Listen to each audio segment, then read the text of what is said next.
Liz was my oldest sister's best friend. I've known Liz as long as I can remember. She's been the big sister I can tell everything to without judgment. She's been my rock. She was my saving grace. We go back many years, went through like our divorce, together. We had, a son each, and just pretty much were there whenever we needed each other. We were friends growing up, through elementary, through high school.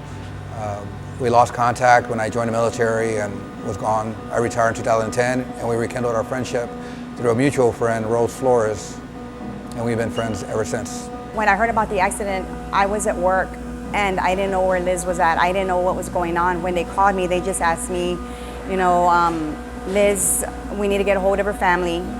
She doesn't really have like a biological family. Her son's 13, and they kept asking, like, do you know if her mom, dad, they're passed away, foster parents, adopted parents? They told me she was at BAMSI, and I'm driving to BAMSI, and I'm like thinking, why is she at BAMSI? Like, why is she there? The only time they bring people there is like a major accident, some kind of trauma. I get to the hospital, and her ex-husband's girlfriend is there. And she starts telling me, about how Liz looks and what happened. She had an accident. They said she had major head trauma. I'm just like, how did this happen? I go in there and I see Liz, and that's not my Liz. My Liz was beautiful. She's still beautiful, but my Liz was always smiling. She's not smiling anymore. She had her wigs that she loved to wear.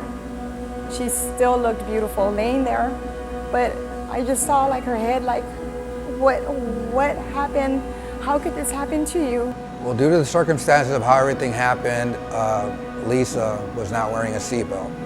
She was coming home from work, and she, for whatever reason, missed the stop sign, ran into the railroad tracks, caused a rollover. Because she wasn't wearing a seatbelt, she was ejected from the vehicle and got pinned between the railroad tracks and the car. You can't help but wonder, what if she would have just had that seatbelt on? So my advice, what I would like people to know is, please wear your seatbelt. It saved my life in 1994 when I got hit by a drunk driver. I had 2 broken ribs, a punctured lung, torn liver, and a torn spleen. I was beat up and bruised, but I lived. And I wish she would have been wearing hers, because she might have come out of it a lot better than she is right now. I just wish that everyone had the opportunity to meet Lisa, and I wish she could be here so you could see the kind of person she is and why we're doing this. She's just the kind of person that everybody wants as a friend and to be around, because she would give you the shirt off her back, she would give you her last dollar, even though she might need it, but she would do that for you because she wouldn't want you to be in a position where you were doing without, where she could help. And that's what we're trying to do. We're trying to help her because we can right now, and she really needs it. I want everybody to come on Sunday. Everybody that truly loves her needs to be here. She was an amazing person with the biggest heart that I know, and